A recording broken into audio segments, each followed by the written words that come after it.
వ్యాధిగ్రస్తులను స్వస్థపరచాలి. రెండవది మరణించిన వారిని జీవముతో లేపాలి. మూడవది కుష్ఠరోగులని శుద్ధులను గావించాలి. నాలుగవది దెయ్యము పట్టిన వారిని వెడలగొట్టాలి, విడిపించాలా.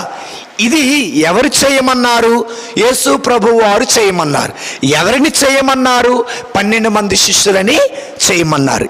ఇవి చేయాలంటే వారికి దైవశక్తి అవసరం, ఆత్మశక్తి అవసరం. దేవుడు వారితో ఉండాలా, వారు దేవుడితో ఉండాలా. ఏలియా గారు మరణించినటువంటి వ్యక్తిని తిరిగి లేపారు.